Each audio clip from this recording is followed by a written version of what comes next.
वाणी अमृतमय सुलगिनी ज्योति ब्रह्म बोधायिनी मिलगी ज्योति ब्रह्म ओम जय जय राम।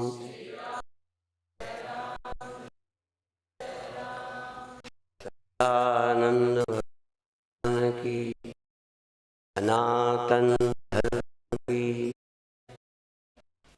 एक गुरु के अनुयायी दूसरे गुरु के अनुयायियों से भी प्यार नहीं करते और गुरु से भी नहीं प्यार करते। एक मैं सामान्य बात बताता हूँ कि जब तक कोई मैं और है उसका हम पर या तो बुरा प्रभाव पड़ता है या अच्छा पड़ता है। इसीलिए अपने ध्यान में देवी देवता गुरु भगवान लाना चाहिए, क्योंकि जिसका हम ध्यान लाएंगे हमारे मन में वैसा ही होगा। किसी चीज में आप मीठा डालो तो वस्तु मीठी लगने लगती है, पानी में ही सही।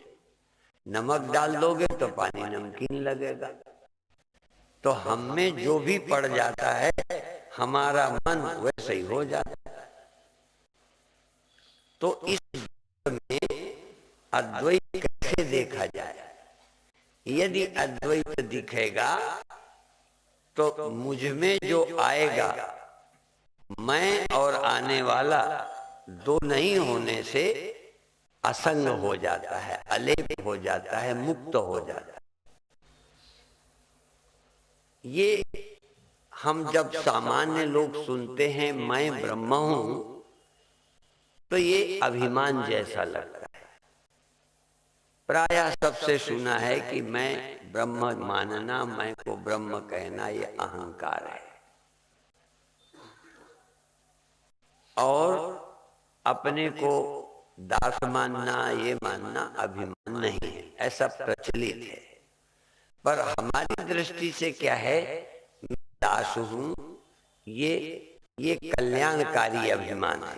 अच्छा है, इससे कल्याण होता है, सुपीरियरिटी खत्म होती है। इस अहंकार से हम परेशान हैं, वो कम होता है। पर अपने को छोटा मानना बड़ा कठिन है। यदि हम छोटा माने और कोई हमें छोटा समझे, हम दुखी ना हो, इससे ऊंची क्या बात। कई बार हम अपनी जबान से छोटा कहते हैं, पर छोटा कहने के पीछे इरादा छिपा होता है कि लोग मुझे अच्छा समझेंगे। सोच लेनी, साइकोलॉजिकल बात है। जब हम अपने आप छोटा कहते हैं, पीछे बैठते हैं, हाथ जोड़ते हैं, तो सबकी निगाह में मैं बड़ा हो जाता हूं। असल में ये भी एक दांव पेच है बड़ा होने का।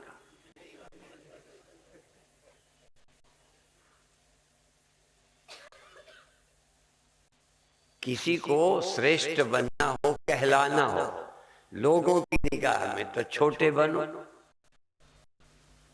तो एक तो है मान पाने के लिए, अर्थात चाहते हम वही हैं।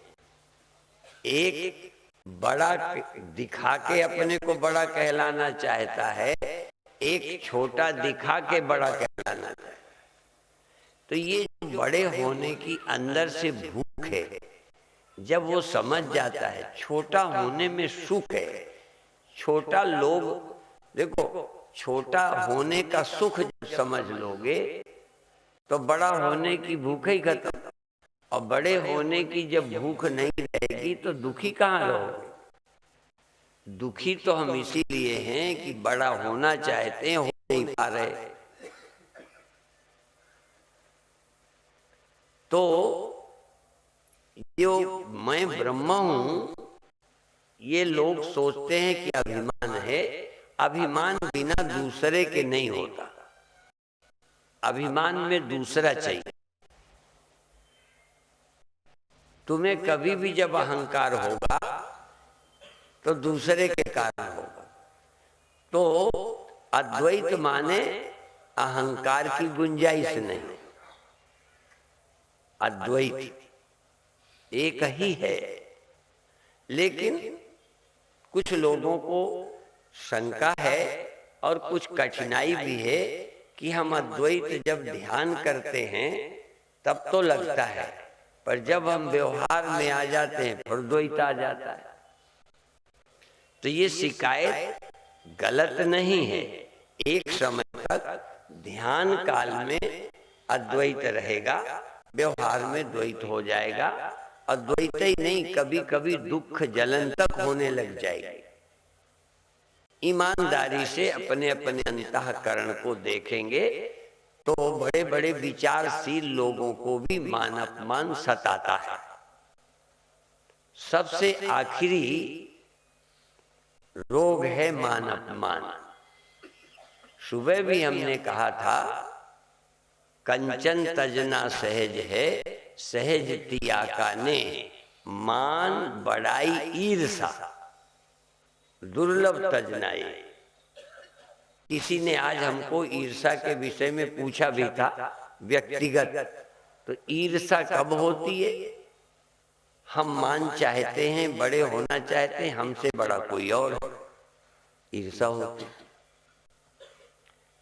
ईर्षा का रोग सबसे ज्यादा है। और ये मान बड़ाई और ईर्षा एक ही है। वो मान बड़ाई का ही एक हिस्सा है ईर्षा। दूसरे का बड़ा होना ना अच्छा लगना, और ऐसा व्यक्ति ढूंढना मुश्किल है जिसको दूसरा बड़ा होना कभी न चुभता हो। किसी का बड़ा होना यदि तुमको नहीं चुभता तो तुम्हें तो दुख गए। यहां तक जो अच्छी चीजें हैं वो भी अंत में दुखदाई है। कई चीजें जैसे साधु बनना, ये साधु बनना कि इसी कारण से साधु बनेंगे तो अच्छाई आ जाएगी। हम किसी मजहब के अनुयायी बनेंगे तो उसके द्वारा अच्छाई आ जाएगी। अच्छाई आती भी है, पर एक बुराई आ जाती है सीमा में होते। यदि हम हिंदू हैं तो सिख से परेशान होने लगते हैं, सिख हैं तो हिंदू से परेशान होने लगते हैं। यदि हम उनके चेले हैं तो उस गुरु से परेशान। ये असल में सीमा जो है वो हमें गंदा कर देती है। इसीलिए असीम गंदा नहीं हो सकता, सीमित तालाब हो। इसीलिए बहता पानी निर्मला, रुका तो गंदा होए। जब हम किसी सीमा में होते हैं तो राग द्वेष होता है। यदि मैं हूं और मेरा, मैं उसका उत्तर दूंगा क्योंकि मेरा विषय थोड़ा विस्तार में जा रहा है, इसलिए मैंने कह दिया धैर्य रखना, मैं आपके उत्तर में आऊंगा।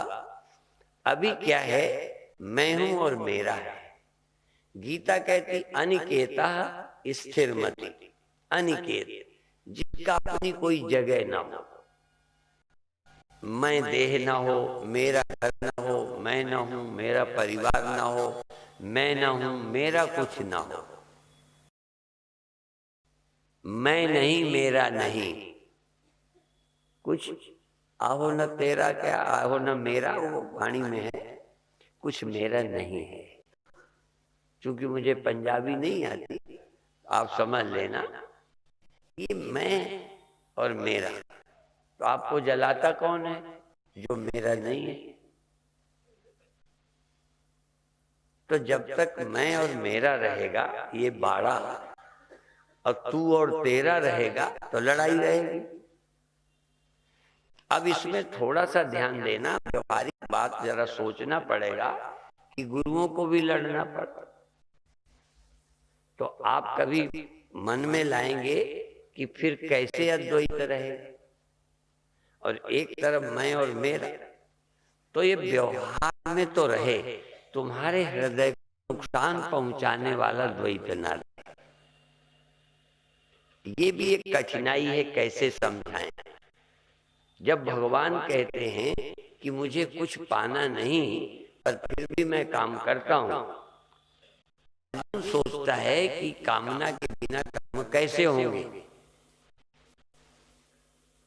कुछ कमी है तभी तो हम काम कर रहे हैं। भगवान कहते हैं मुझे कोई कमी नहीं, कोई कामना नहीं, कुछ पाना नहीं, काम करता हूं।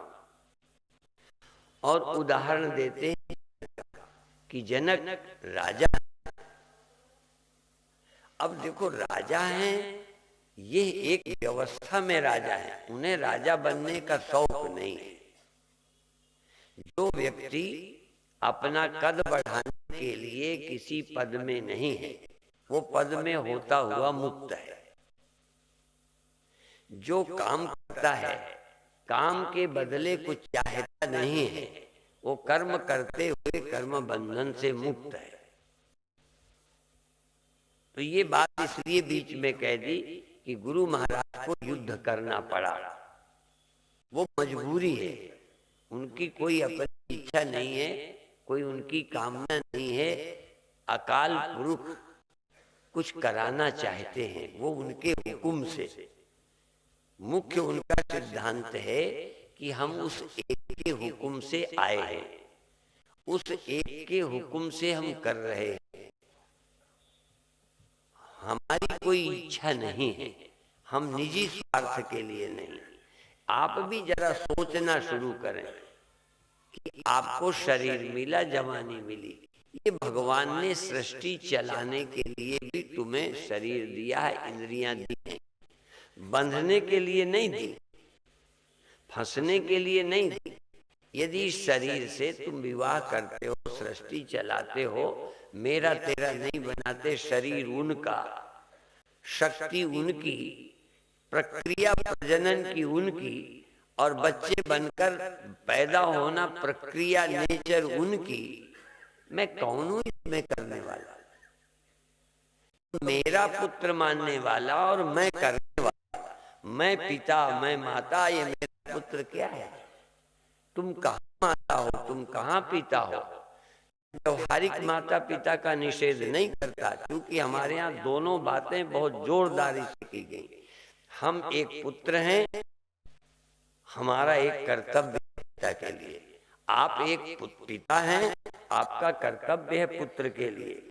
ये एक व्यवहारिक है, पर धीरे धीरे ये सोचना है कि हम पिता नहीं है, पिता वो है। पिता बनने का अवसर, पिता बनाने का काम परम पिता ने किया है।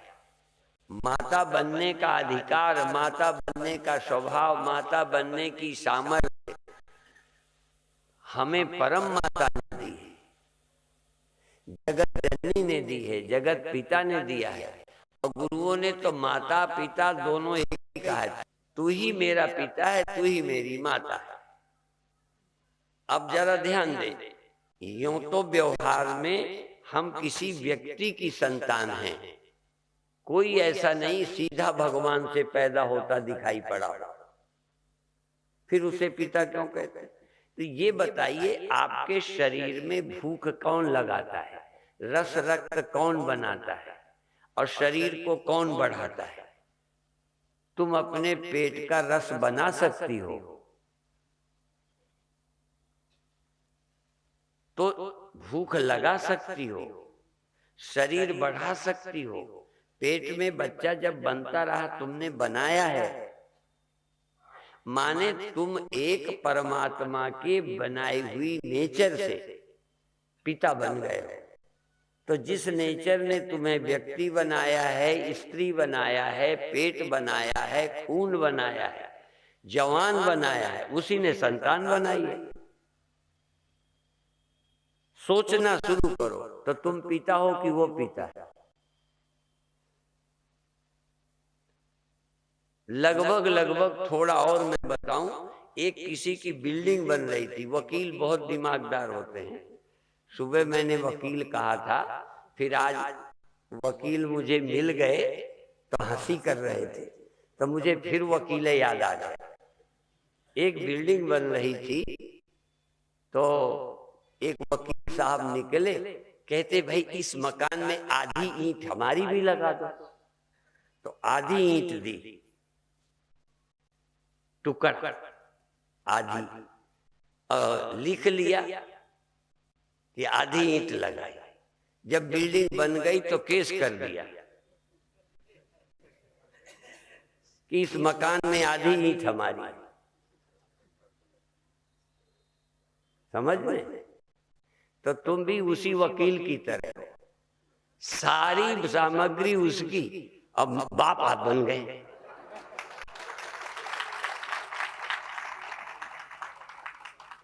खून उसने बनाया,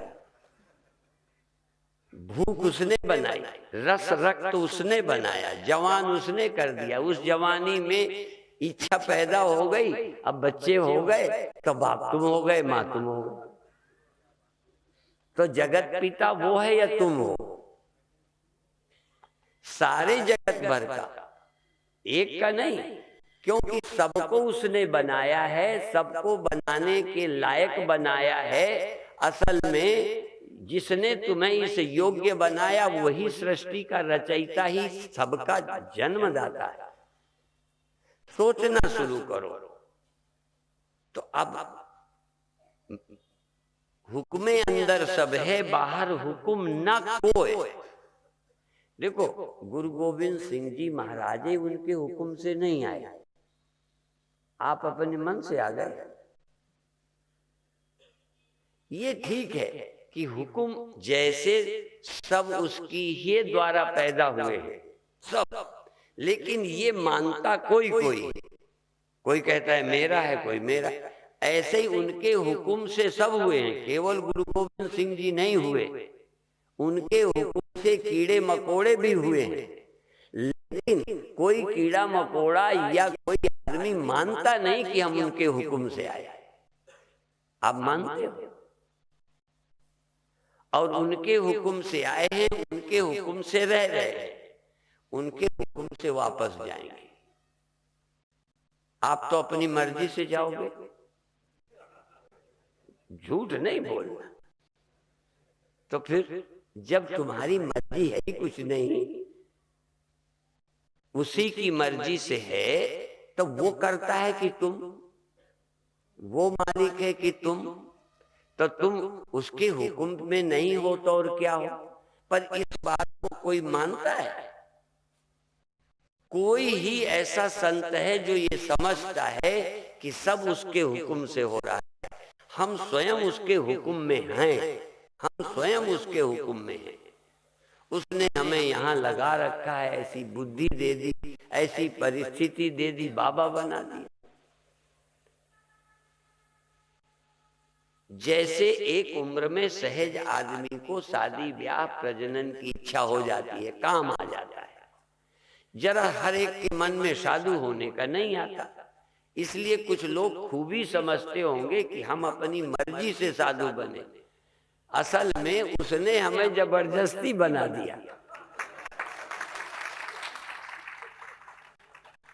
सोचना शुरू करो तो पता चलेगा, ऐसी परिस्थिति बनाई कि महात्मा बन गए। सारी सारी चीजों का कर्ता एक ही है, एक ओंकार कर्ता पुरुष एक ही करता है।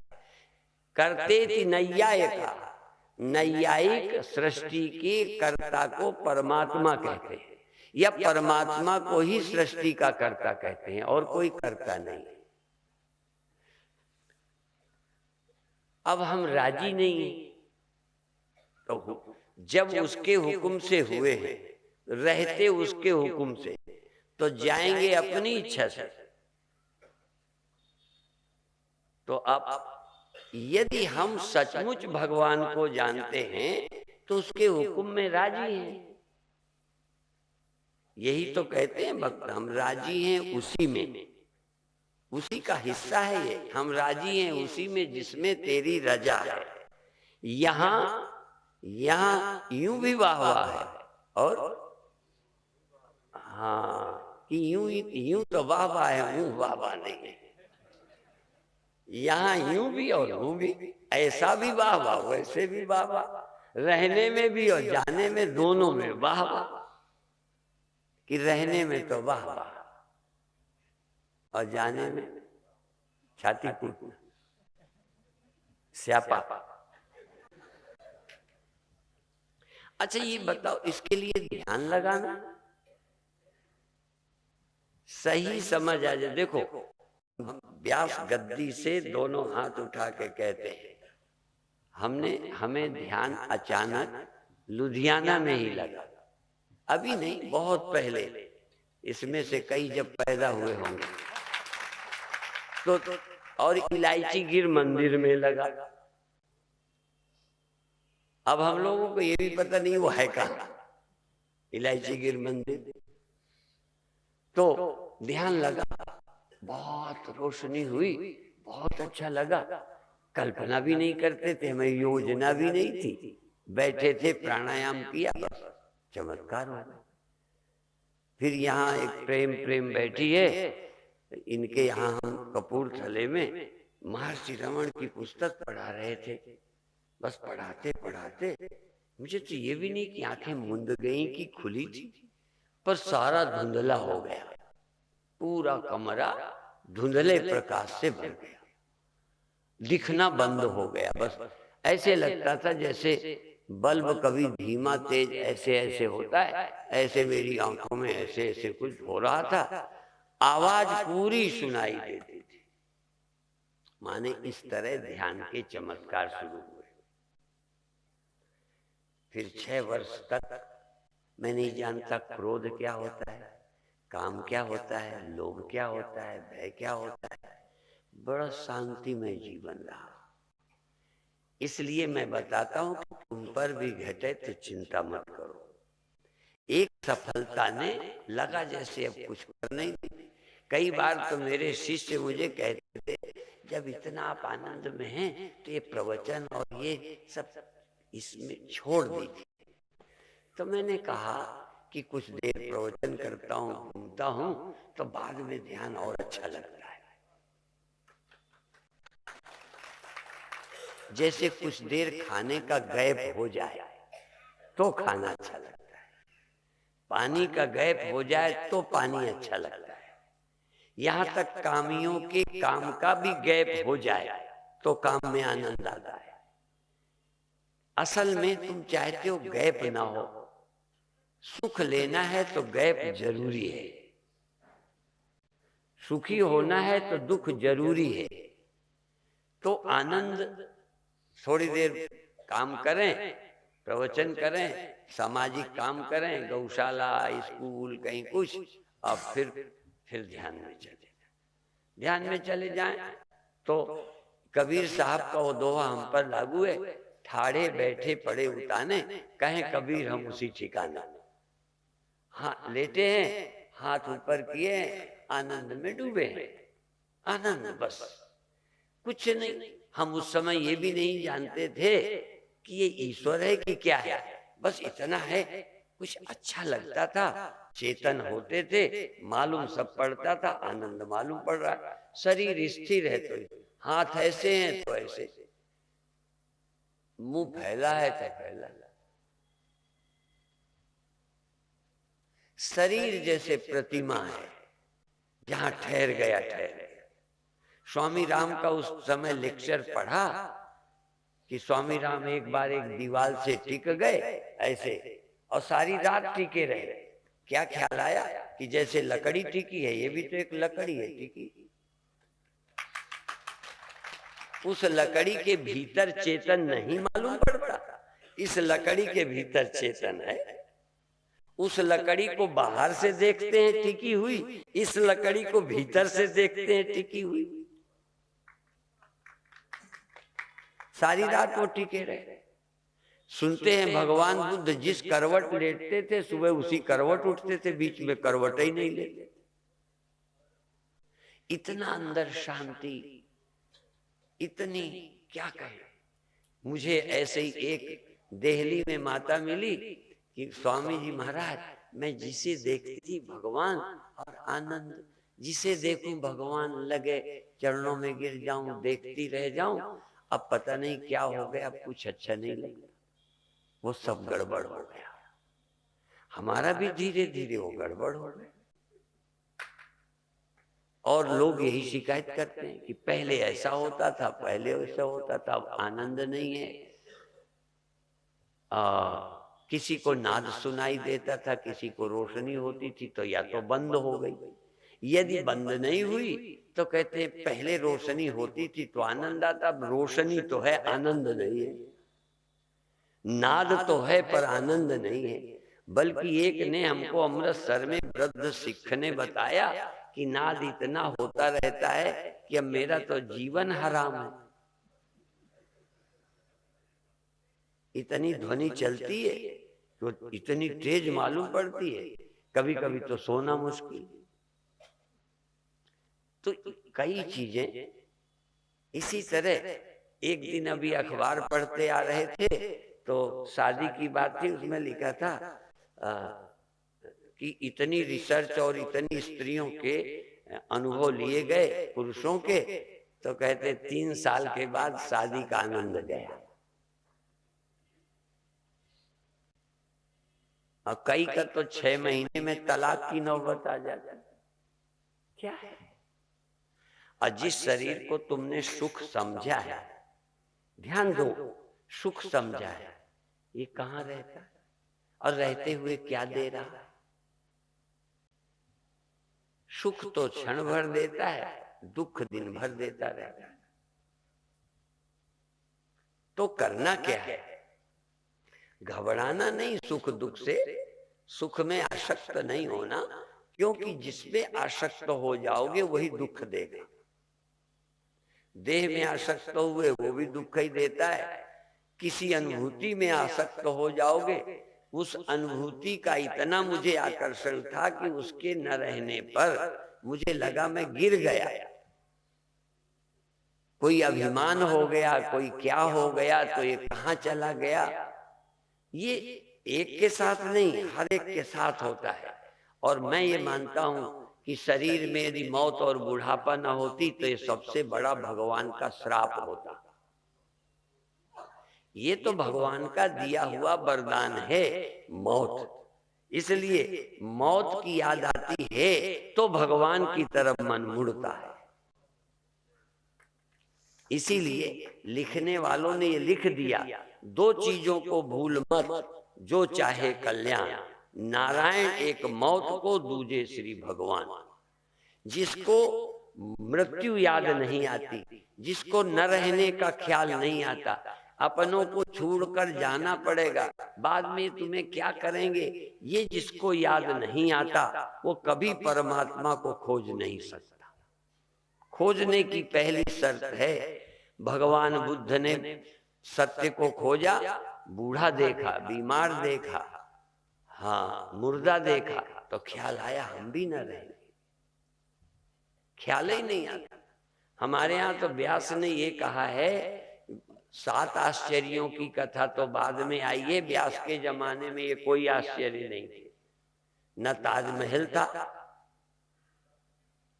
न कहा कि चीन की दीवार थी, और न कोई और भी ऐसे बहुत मुझे याद नहीं है।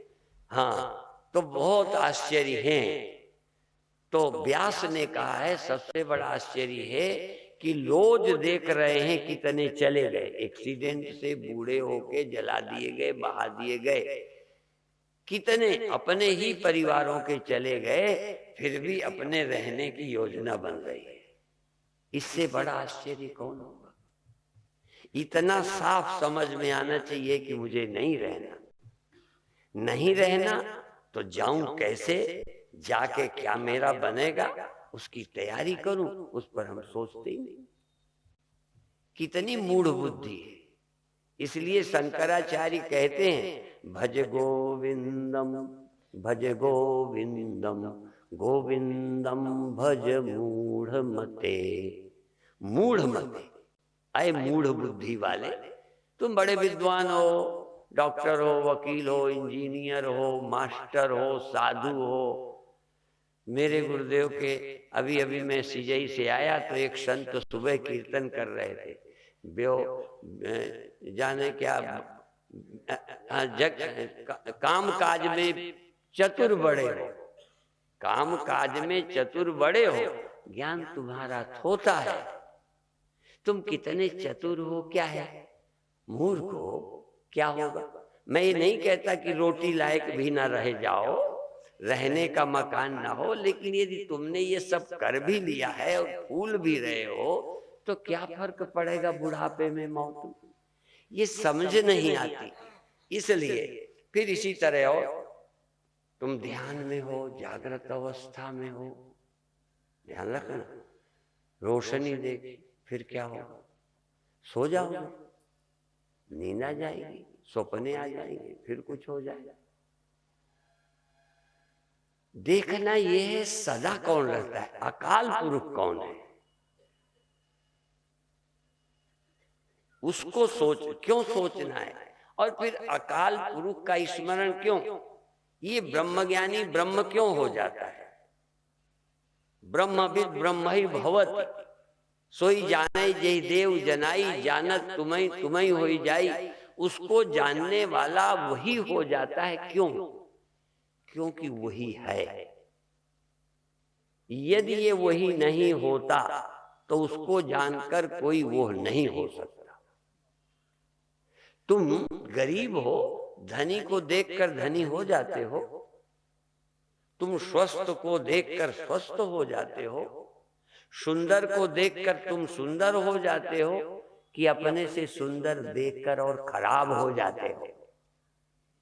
अपने से धनी देखकर धनी होते हो कि और गरीब हो जाते हो। यदि तुम अविनाशी नहीं होते, किसी दीर्घ उम्र वाले, लंबी उम्र वाले को देख करके लगता रे हम क्या करें। लेकिन यहां सब उल्टा है। बड़े को देख के छोटे लगने लगोगे, सुंदर को देखकर असुंदर लगने लगोगे, विद्वान को देख के मूर्ख लगने लगोगे, लेकिन भगवान को देखकर तुम जीव नहीं लगोगे, ब्रह्म लगने लग जाओ। जिसने उसको देखा, मम दर्शन फल परम अनूपा, जीव पाव निज सहज स्वरूपा। उल्टा है काम। दुनिया में किसी को देखिए, छोटे को देख के जरूर बड़े लगोगे। कोई बूढ़ा है तो तुम्हें जवानी को अकड़ा जाएगी, क्यों? ठीक है। संसार का देखना और है, परमात्मा का देखना और है। तो अब परमात्मा को कैसे देखें? परमात्मा से सब हुआ है।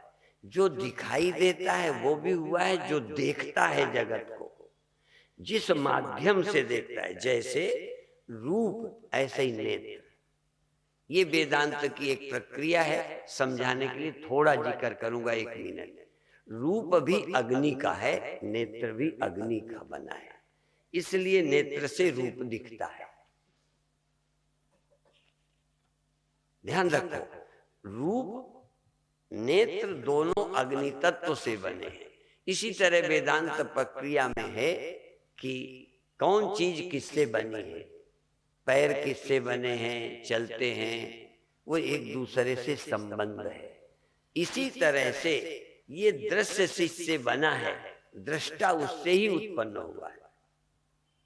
ये जैसे आकाश से शब्द बना है और आकाश की श्रोत्र इंद्रिय, इसलिए आकाश तत्व से बना कान आकाश तत्व के बने शब्द को सुनता है। ये एक वैज्ञानिक तथ्य है। इसी तरह से ये जो जगत देखता है, ये दृष्टा माया से बना है। ध्यान रखना, दृष्टा जो है ये माया से उपजा, दृष्टा ही माया के जगत को देखता है। दोनों माया से उपजे हैं, दृष्टा भी दृश्य भी। माया मात्रमिदम द्वैतम अद्वैतम परमार्थता। द्वैत माने जो घर में प्रचलित है ये वाला द्वैत नहीं, ये पक्षपात वाला द्वैत नहीं। पक्षपात को भी लोग द्वैत बोलते हैं, लेकिन यहाँ द्वैत का अर्थ है दृष्टा और दृश्य। तो दृष्टा भी माया ने पैदा किया है, दृश्य भी एक साथ पैदा होते हैं। जैसे स्वप्न का तुम्हारा देह और स्वप्न के और लोग, कितने मिनट आगे पीछे। स्वप्न की जमीन और स्वप्न का तुम्हारा देह, स्वप्न की सड़क और स्वप्न में चलने वाले तुम, स्वप्न में तुम और स्वप्न का कुत्ता। आने में देर लगी, कब मिला? मिला कब? लेकिन दोनों एक साथ झूठे पैदा होते। स्वप्न का तुम्हारा देह और स्वप्न का कुत्ता, दोनों स्वप्नवत है। इसी तरह से जैसे स्वप्न का दृष्टा और स्वप्न दोनों ही पैदा होते हैं, ऐसे ही जागृत अवस्था का दृष्टा और जागृत का जगत दोनों माया से पैदा होते हैं। और फिर मैं बताऊं, यदि ये सच होता तो दृष्टा बना ही रहता। दृष्टा यदि ये चेतन है, पहले सुन लो, ये दृष्टा को समझना है। यदि दृष्टा सत्य होता तो दृष्टा बना ही रहता। जगत दिखता या न दिखता, हम देखते ही रहते। जैसे मान लो तुम्हारे आंख है, अभी इधर देखना, ओह ये ठीक है, ये मेरे हाथ में माला या फूल है, ठीक है, बोलो। अब नहीं है, अब क्या है? हाथ। अब हाथ भी नहीं, तो अब आंख भी नहीं है, ठीक है। यदि आंख आपकी है तो माला की मोहताज नहीं है, तब भी है। हाथ है तब भी है, हाथ नहीं है तब भी है। यदि आप दृष्टा हैं तो जगत रहे ना रहे तुम देखते रहो, लेकिन यहां जगत छोड़ो, तुम ही खो जाते हो। जागृत में तुम मौजूद होकर जगत देख रहे हो, तुम जागृत में इसी तरह मौजूद रहो। देह बचपन से जवान हो जाए, कोई बात नहीं, बचपन से जवान हो ही गया, तो लगातार बचपन से शरीर जवान हुआ, जवान से बूढ़ा होगा, तुम लगातार जागते ही रहे हो कि बीच बीच सो जाते रहे? समझ में आ गई बात? इसका मतलब जागृता अवस्था ये माया का परिणाम है, चेतन का परिणाम नहीं है। इसलिए हम इस दृष्टा को, जिसको द्वैत दिखता है, अद्वैत चिंतन की बात है ना।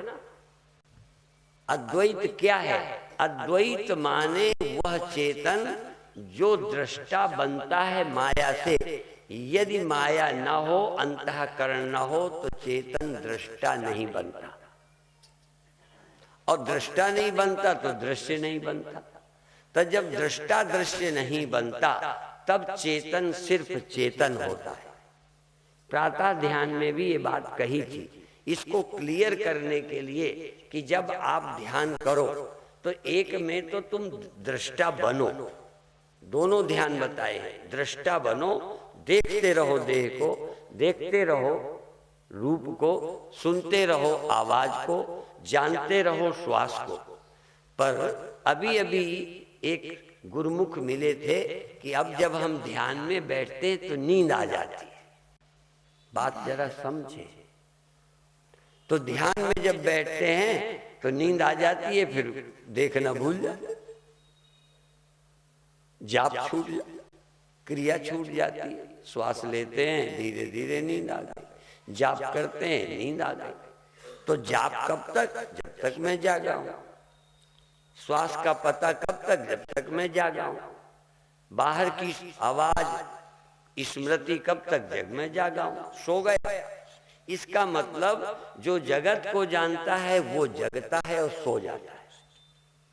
जगत का जानने वाला पैदा होता है, लेकिन जगत का जानने वाला जिसकी सत्ता से पैदा होता है वो चेतन पैदा नहीं होता। और उसका कोई, वो जब पैदा नहीं होता तो उसके लिए जगत नाम की कोई वस्तु नहीं है। और जगत नाम की वस्तु तभी है जब हम दृष्टा हैं। और दृष्टा सब बन जाते, जैसे शरीर बन गया है, इंद्रियां बन गई हैं, ऐसे ही हर व्यक्ति जगता है। हम भी जगते हैं, तुम भी। ये मत देखना कि हम में जगना नहीं, वैसे ही जैसे तुम तैसे ही हम जग जाते हैं और देह दिखने लगता है, जग जाते हैं, संसार भासने लगता है। हमको तो नहीं भासता ना। अच्छा, ना हमको ना आप दिखाई पड़ते हो, न लुधियाना दिखाई पड़ता है, और न जगते हैं? बोलो, जगते हैं कि नहीं? अच्छा, जगते तो है, सोते नहीं। गहराई में जाना, तुम्हारी तरह हम सोते हैं। तो आखिरी में एक बात ये बतानी है, बहुत जरूरी।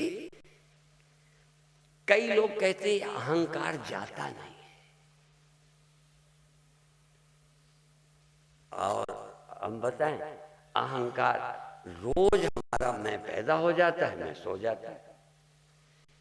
पहले ये मैं हमें परेशान करती थी, ये मैं, क्योंकि मैं जगा, ये देह मेरा, और खाना पीना, ठंडी गर्मी, व्यवस्था, इस अंतःकरण से इस देह की व्यवस्था जाग के करता हूं, सोए में नहीं करता। ठीक है ना? हम तो सोए सोए ही कपड़े बदल लेते, सोए सोए खा लेते,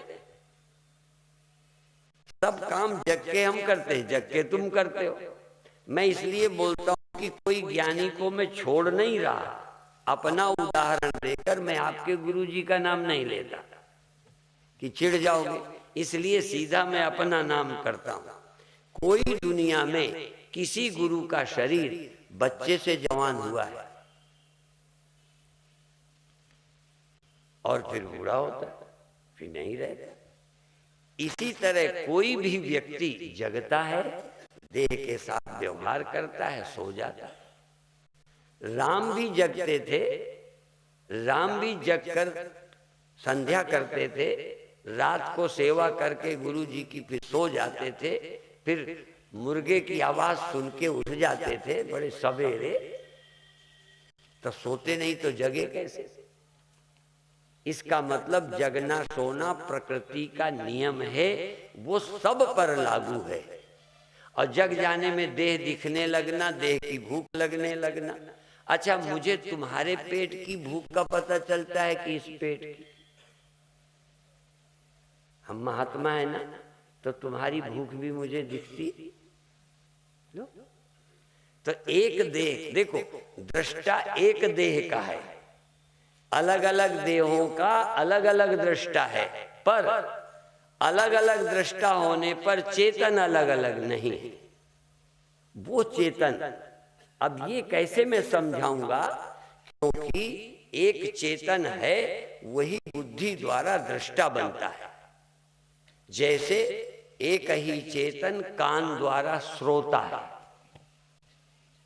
एक तुम कान द्वारा क्या करते हो? अच्छा, देखने के लिए कान ऐसे करते हो, फिर क्या करते हो? तुम ही आंख द्वारा देखते हो, कान द्वारा सुनते हो। अब फूल सूंघने के लिए कहाँ लगाते हो? अच्छा, महात्मा क्या करते? अच्छा, अब खाने लायक है कि नहीं, कैसा है? फिर पहले नाक में देखो, एक एक इंद्रिय से एक एक तरह का ज्ञान करते हो, पर ज्ञाता कितने? एक। ज्ञाता एक, ज्ञान पांच। पांच इंद्रियां पांच विषय को पांच ज्ञान से जाने, पर एक ज्ञान ही निश्चय। मैं सब तारों का तार हूं, जिस करके सब संसारा, सोई मैं ब्रह्म अपार हूं। अब देखो, यहां तो पांच ज्ञानों में एक ज्ञाता है।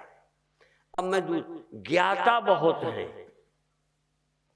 अब है झंझट। ज्ञाता हजारों करोड़ों हैं, तुम ज्ञाता हो कि नहीं? देह के, दुख के, भूख के, बोलो, मैं ज्ञाता हूं कि नहीं? ज्ञाता हजारों हैं, करोड़ों हैं, और ज्ञान एक ही है। एक ही ज्ञान बुद्धि से मिलकर ज्ञाता। जैसे एक ही बिजली अनेक बल्बों में अनेक कलर की रोशनी बन गई है। वो बिजली कितनी? एक। और रोशनियां कितनी? तो ज्ञाता बहुत हैं, पर चेतन एक। और वो तुम ज्ञाता हो, ये माया है, तुम चेतन हो, ये सही समझ। तुम अपने को ज्ञाता मानते हो या देह मानते हो, दृष्टा मानते हो या देह मानते हो? अपने को अभी चेतन नहीं जानते। चेतन माने ब्रह्म, या समान चेतन, दृष्टा भी नहीं दृश्य भी नहीं, विशेष चेतन दृष्टा है, विशेष बिजली प्रकाश है, समान बिजली प्रकाश नहीं है। समान बिजली प्रकाश नहीं है, प्रकाश तो विशेष है। यंत्र युक्त बिजली रोशनी बन गई, यंत्र रहित बिजली है पर वो प्रकाश नहीं है, प्रकाशक नहीं है, है। ऐसे ही तुम न जगत के प्रकाशक हो न जगत प्रकाश्य है, तुम सदा चेतन हो। तो तुम अपने को चेतन, पहले तो देह मानते हो, पहली भूल। फिर दृष्टा मानते हो, बड़े बड़े साधना वाले तुम्हें दृष्टा ही बनाते हैं। मैं इसलिए सबकी तरफ देख के बोलता हूं, और मैं भी तुम्हें दृष्टा होने की प्रेरणा दूंगा, क्योंकि दृश्य से तादाद में तोड़ने के लिए तुम्हें दृष्टा होना है। पर दृष्टा भी सदा तो रहता नहीं, इसीलिए तुम्हारे अंदर संशय होता है कि फिर हम दृष्टा नहीं रहते, हम हमेशा दृष्टा नहीं रह पाते, हमेशा जागे नहीं रह पाते। कोई हमेशा जागा रहता हो तो बताए। और कई लोग कहते हैं तो थ्योरी है कि हमेशा हम जागे रहते हैं, प्रैक्टिकल में तो हम हमेशा जागे। और हम कहते हैं कि सच बता दें, ये जागना सोना यही इल्यूजन है, हम कभी सोते ही नहीं, हम कभी जगते ही नहीं। पर जैसे देह का अभिमान तुम नहीं छोड़ते, ऐसे ही कई अंतःकरण के स्वभाव को अपने साथ जोड़कर, मैं जानने वाला हूं, मैं देखने वाला हूं, मुझे सब पता चलता है। हाँ, पता मुझी को चलता है, पर मन के थ्रू। ये भी क्लियर कर दूं, कल मैंने बताया कि यदि मैं शीशा लगा लूं ऐसे ऐसे, अभी मुझे तुम दिख रहे हो, और मैं शीशा लगा लूं तो मुझे पीछे की दीवार और ये आसन दिखने लगेगा। अभी मुझे नहीं पता, शीशा हो तो बता दूंगा क्या है, नहीं मुड़ के बताऊंगा, ठीक है ना। पर हमको मना है मुड़ मुड़ के ना देख, ठीक है। तो हमें मुड़ के नहीं देखना। तो अब हम क्या कहते हैं, शीशा लगाया तो बिना मुड़े हमें पीछा दिख गया, तो दिखा भी मुझे कि शीशे को दिखा। हाँ, शीशे से दिखा, पर दिखा मुझे। इसलिए भी कह सकता हूं दृष्टा मैं ही हूं, अंतःकरण दृष्टा नहीं है। और इसीलिए दृष्टा अनेक नहीं है। हाँ, दो बातें समझना है। जैसे मैंने कहा, पिछली दीवार मुझी को दिखी, शीशा हटाने पे नहीं दिखी, फिर भी दृष्टा मैं ही हूं, शीशा नहीं है। इसी तरह जगत मुझे ही दिखा, पर मन बुद्धि आने पर, और जगत नहीं दिखा मन बुद्धि जाने पर दृष्टा बुद्धि नहीं है, दृष्टा मैं हूं। पर मैं ऐसा दृष्टा हूं कि शीशा होगा तो पीछे दिखेगा, नहीं तो पीछे नहीं दिखेगा। तो जगत दिखेगा तो बुद्धि के द्वारा, और जगत नहीं दिखेगा तो बुद्धि के नहीं होने से नहीं दिखेगा। पर मैं दृष्टा तब भी हूं। क्या आप मानोगे कि जब जगत नहीं दिखता तब भी आप दृष्टा हो? एक। और दूसरा भ्रम, अनेक दृष्टा नहीं है, अनेक अंतःकरण है। जैसे 5 ज्ञानेंद्रियां हैं, दृष्टा एक, ऐसे ही अंतःकरण अनेक होने से दृष्टा अनेक लगते हैं, पर दृष्टा एक ही है और वो परमात्मा है। और जो दृष्टा है, चूंकि एक ही दृष्टा है, चाहे उसे मैं कहूं मैं सर्व का दृष्टा हूं, चाहे तुम कहो मैं सर्व का दृष्टा हूं, सर्व का दृष्टा एक ही है। इसलिए शिव पुराण में शिव सर्व के दृष्टा है, रामायण में राम सबके दृष्टा है, और भागवत में कृष्ण सर्व के अधिष्ठान दृष्टा है, और वेदांत में ब्रह्म सबका दृष्टा है। और अंत में समझने के बाद जो जान जाए वही सर्व का दृष्टा है। तो तुम देखो मैं कैसे, मैं देह का दृष्टा हूं, मैं श्वास का दृष्टा हूं, नहीं, मैं सर्व का दृष्टा हूं, सब अंतःकरणों का आश्रय हूं। मैं एक जगह नहीं रहता, एक जगह से। अब रोशनी और बिजली का बड़ा घनिष्ठ संबंध है। बिजली ने रोशनी के द्वारा इस कमरे को देखा, अब इसको प्रश्न है उस कमरे को मैं नहीं देखती। ये इस कमरे में रोशनी, इस कमरे का ज्ञान बिजली को इस रोशनी के द्वारा है, इस बल्ब रोशनी से। उस कमरे का ज्ञान उस बल्ब रोशनी से है। तो बिजली कितनी है?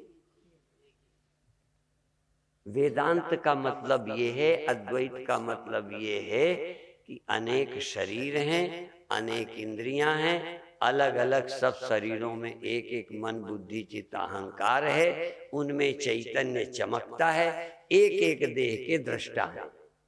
पर भगवान कृष्ण गीता में कहते हैं क्षेत्रज्ञम चापि माम विद्धि।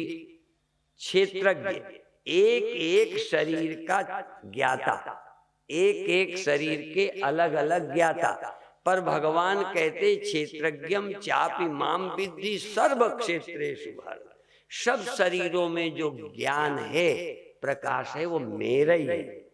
क्योंकि मैं अंतःकरणों में, अंतःकरण के बिना सर्वत्र हूं, पर मैं वहां। इसी तरह इन दो राडों के बीच में थोड़ा समझाना है, ज्यादा तो क्या, इस दोनों राडों के बीच में और इस पंखे में भी, और पंखे राड के बीच में भी कहीं तार है, वो बिजली गई है पर वो मालूम नहीं पड़ती। तो दो के बीच में है कि नहीं? तो दो अंतःकरणों के, दो शरीरों के बीच में जो है, इसलिए निरंकारी यूं हाथ करते हैं कि दो के बीच में। तो दो के बीच में फिर इसके बाहर समझाने का ढंग है। हाँ, पर हमारी खोपड़ी थोड़ी खराब है, हम सबकी थोड़ी, जैसे वो न्यू पिंच करते हैं ना, हाँ, तो हमारे को न्यू पिंच करने की आदत है। हाँ, तो देखो, तुम यहां हो तो तुम रोशनी हो, और तुमसे ये रोशनी हो रही है तो तुम बिजली हो।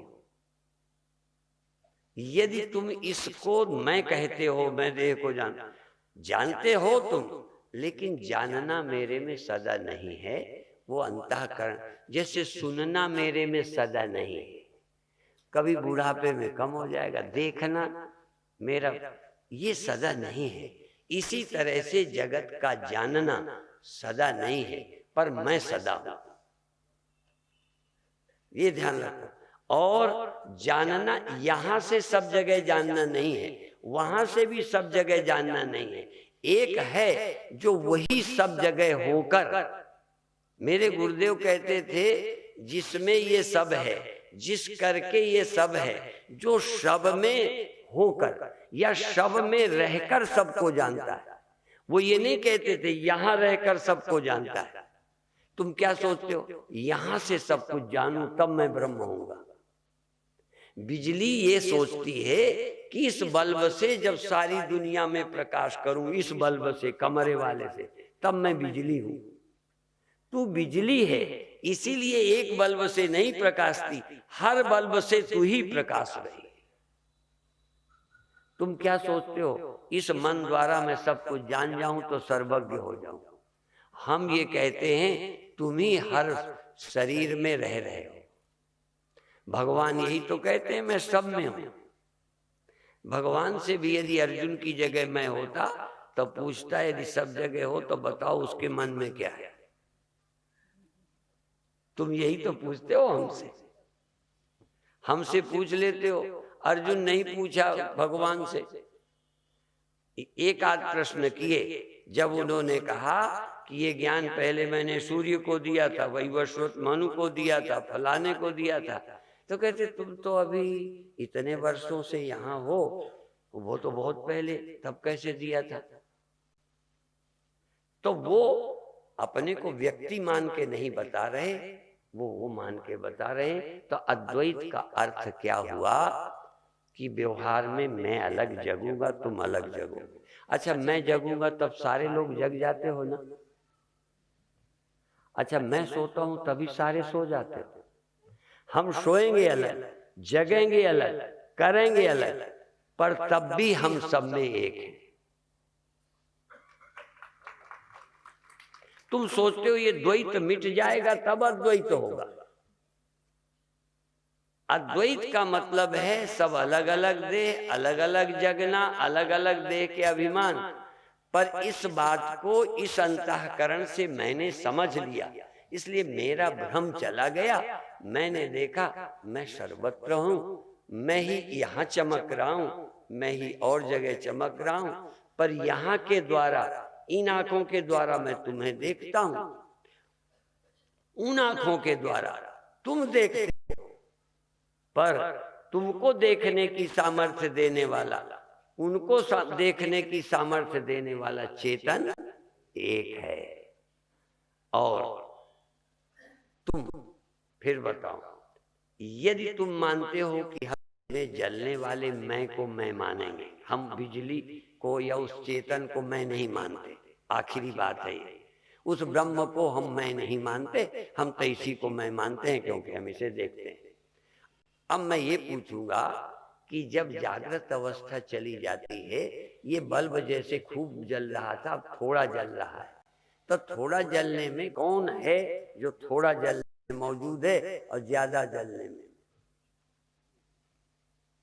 इस तरह से, अर्थात बिजली न होती तो थोड़ा जलता, अच्छा बुझ गया और फिर जल गया, थोड़ी देर बुझा रहा फिर जल गया, तो बुझा रहा तब बिजली मौजूद बनी रही और फिर जल गया, तो फिर तो बिजली जलने पर हुई कि बुझे में भी थी? यद्यपि बिजली दोनों तरह से देखी है, रहते हुए भी बुझी देखी है और चले जाने पर भी बुझी देखी है, पर चले जाने में सब बल्ब बुझ जाते हैं और सोने में एक बल्ब बुझा हो, एक जल रहा हो। यदि ऐसा हो ना, किसी के घर में लाइट चली जावे, लाइट न रहे, लाइट बुझ जाए, तो तुरंत लोग पड़ोसी का मकान देखते हैं। क्यों देखते हैं? कि पड़ोसी का जल रहा होगा, इसका मतलब बिजली है, हमारे बल्ब में ही कोई गड़बड़ है। ठीक है ना? तो यदि कोई पड़ोसी जिंदा है तो तुम्हारा बल्ब ही फ्यूज है, बस समझो। समझ में आया? कोई एक जग रहा है, एक सोया है, इसका मतलब ब्रह्म कहीं गैर हाजिर नहीं है। इसलिए ब्रह्म था, है, रहेगा। कोई मरे कोई जीवे, कबीरा घोर बतासा पीवे। हाँ, ये जलना बुझना तुम उस सत्य को मैं रूप से जान लोगे, इससे मेरा मैं का अभिमान कम हो जाएगा, तो जलना बुझना तुम्हें अपनी मौत नहीं लगेगी। इसलिए कौन मुआ रे कौन मुआ, साधो करो विचार, विचार करो कौन मरता है। असल में हम मरना जीना अज्ञान से मानते हैं, अर्थात जब तक अपने को ब्रह्म नहीं जानते तभी तक हम इंडिविजुअल एग्जिस्टेंस को मैं मानकर जन्म मरण और अनेकता की भेद की अग्नि में जल रहे हैं। बाकी ये सब अलग अलग जलेंगे बुझेंगे, फिर भी तुम सबके अधिष्ठान अपने को देखो। इतनी दुनिया थी, कृष्ण अपने को कहते हैं सब मुझसे हुआ है। ऐसे ही कोई ब्रह्म ज्ञानी देखता है, सब मुझसे हुआ है। तुम्हें ब्रह्म ज्ञान होगा तो तुम भी व्यक्ति बनकर जो अधूरे हो, भलाने हो, हीन हो, पापी हो या कम हो या ज्ञानी हो या जीव हो, ये सब भ्रांति चली जाएगी। इसलिए ब्रह्म ज्ञान की आवश्यकता है। बाकी चर्चा कल प्रातः फिर करेंगे। ओम शांति शांति शांति।